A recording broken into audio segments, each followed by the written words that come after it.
नमस्कार दोस्तों, good morning, सुप्रभात। उम्मीद से भरी एक सुबह में आप सभी का बहुत बहुत स्वागत है। आपका दिन मंगलमय हो, बहुत अच्छे से प्रोडक्टिविटी के साथ और एनर्जी के साथ आपका दिन जाए।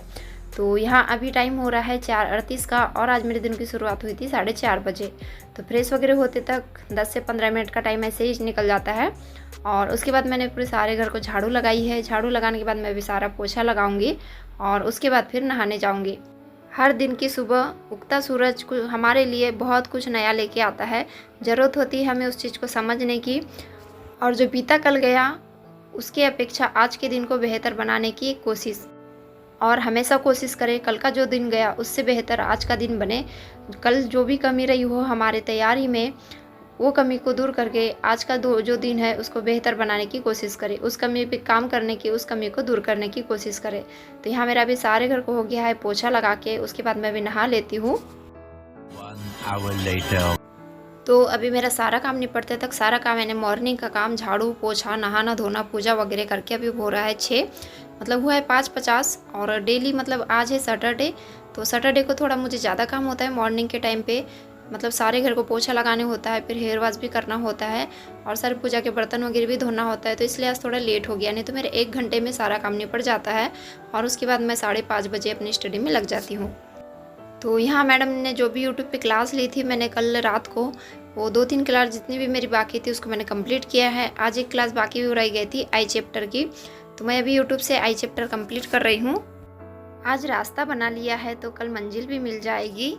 हौसलों से भरी कोशिश एक दिन ज़रूर रंग लाएगी। हमने जब लाइफ में सोच ही लिया है कि हमें आगे क्या करना है, हमारा जो गोल है वो क्या है, तो रास्ते में चाहे जितनी भी रुकावट आ जाए, चाहे जितनी भी परिस्थितियाँ बुरी हो जाए, हमें जो अपना रास्ता है कभी नहीं छोड़ना है। क्योंकि एक दिन वो ज़रूर आएगा कि हम इस रास्ते में चलते चलते हमारी जो मंजिल है वो हमें ज़रूर मिल जाएगी। बस ज़रूरत है वो हौसला बनाए रखने की और एक उम्मीद की किरण बनाए रखने की। और कोशिश कभी भी नहीं छोड़ना है। जब तक कोशिश नहीं करेंगे तब तक किसी चीज़ की हमें प्राप्ति हो ही नहीं सकती। और मैं बहुत सारे वीडियो में मैंने कहा है कि एक जो कोशिश है, किसी भी चीज़ मतलब किसी भी मंजिल पे पहुंचने के पहले जब तक हम एक कोशिश नहीं करेंगे तब तक हम उस मंजिल की आखिरी सीढ़ी तक नहीं पहुंचेंगे। तो कोशिश करें कि जो हमारी मंजिल की पहली सीढ़ी है पहले उसको पार करें, उसके बाद ही एक एक सीढ़ी करते करते फिर हमें हमारी मंजिल ज़रूर मिल जाएगी। तो जब भी लाइफ में परेशानी आए, परिस्थिति आए, तो खुद को बिल्कुल भी डिमोटिवेट ना होने दे। तो यहाँ ना मॉर्निंग में मैंने अपनी 1 घंटे की लगभग स्टडी की है और वो सिर्फ और सिर्फ अपनी यूट्यूब क्लास देखी है। और उस टाइम पे मैं लाइव भी आई थी, लाइव स्टडी भी की थी। और उसके बाद मैं अभी लगा रही हूँ चूल्हे को पोती, और चूल्हा वगैरह पोतने के बाद फिर ये देखिए घर की हल्की मतलब थोड़ी सी बरबट्टी निकली है, साथ में देसी वाली अपनी करेली है। तो इसी की मतलब देसी करेले की देसी चूल्हे में बनाने वाली सब्जी। और यहाँ ना जो बरबट्टी निकली थी उसको मैंने सोचा था कि पहले मतलब करेले में डाल दूंगी करके, लेकिन अगर उसमें डालती ना तो फिर दाल अलग से बनाना पड़ता, क्योंकि बच्चे लोग करेले नहीं खाते हैं। तो फिर मैंने जो घर की थोड़ी सी बरबट्टी निकली थी ना उसमें आलू डाल के बच्चों के लिए मैं अलग से बना दे रही हूँ। और आज के जो मेरे दिन की शुरुआत हुई है, जो मेरे आज का जो सूरज निकला है उसके साथ में मैंने नई उम्मीद के साथ एक नई कोशिश की है कि आज से अभी जो मेरा लगभग रक्षाबंधन से मेरा रूटीन बिल्कुल भी फिक्स नहीं है स्टडी का, कि कितना पढ़ना है, क्या करना है, कुछ समझ में नहीं आ रहा था। बच्चों की तबीयत वगैरह, फिर काफ़ी सारी ऐसी परेशानियां थी, लेकिन अब उनको दूर रखकर मैंने एक अपना फिक्स टाइम टेबल बना के फिक्स गोल के हिसाब से अपनी पढ़ाई करने की कोशिश की है।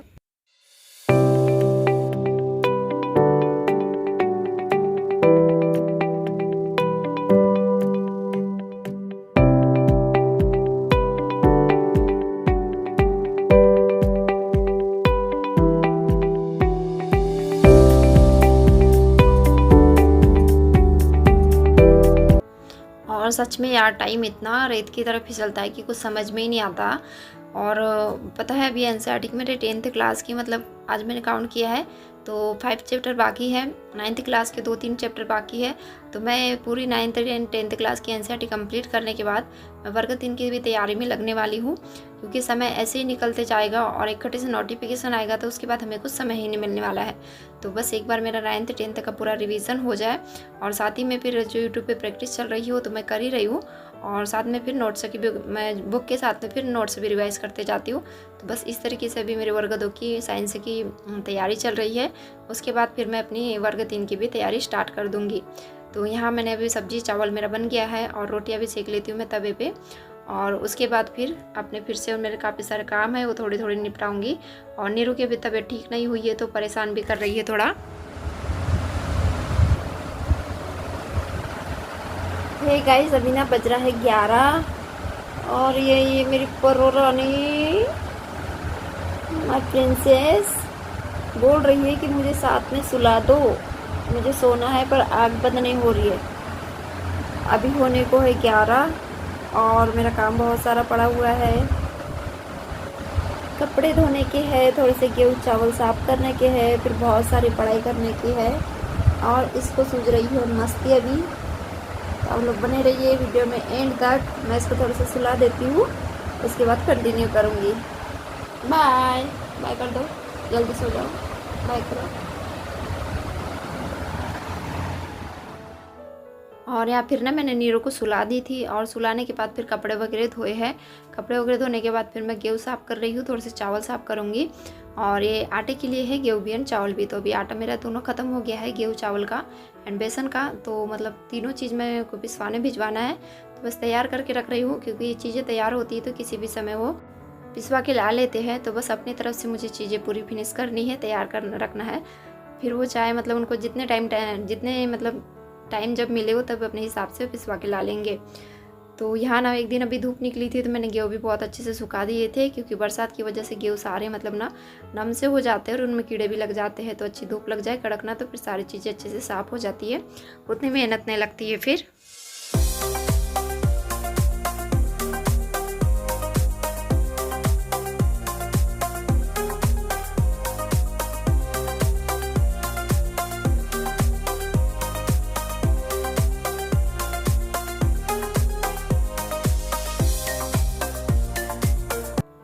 तो यहाँ देखिए अभी ना 1:30 बजने वाला था और अभी तक मेरे काम निपटे थे और उसमें सिर्फ घर के हाउस होल्ड वर्क ही हुए थे।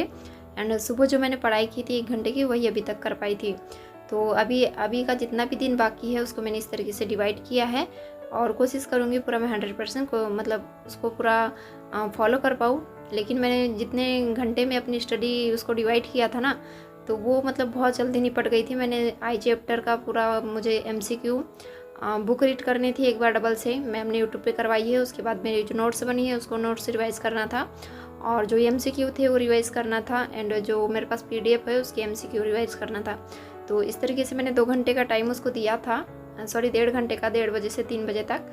लेकिन वो ना बहुत जल्दी निपट हो गया था क्योंकि चीज़ें मतलब पड़ी हुई रहती है ना प्रैक्टिस में, तो बहुत जल्दी हो जाती है।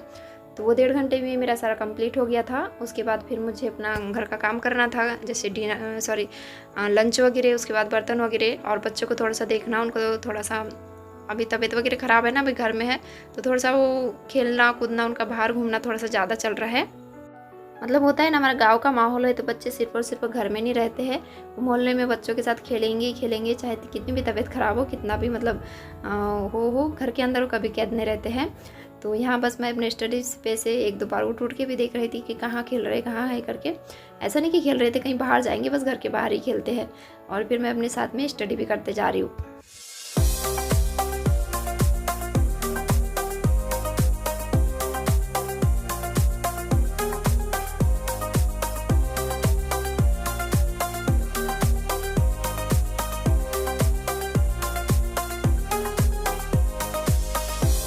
और सच में यार NCERT पढ़ना ना किसी भी एग्ज़ाम के लिए बहुत ज़्यादा ज़रूरी होता है।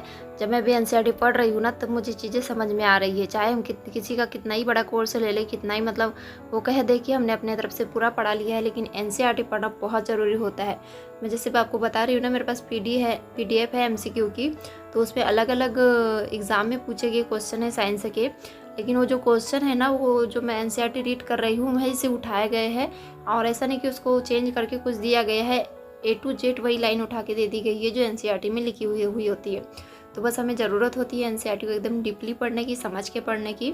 तो अगर आपने अभी तक NCERT पढ़ना स्टार्ट नहीं किया है तो अभी गवर्नमेंट ने हमें मौका दी है, एग्ज़ाम नहीं करा रही है, शायद मतलब कब तक होगी वो पता नहीं है। तो अगर आपके पास टाइम है तो आप चाहे किसी भी सब्जेक्ट से हो, NCERT एक बार ज़रूर रीड कीजिएगा।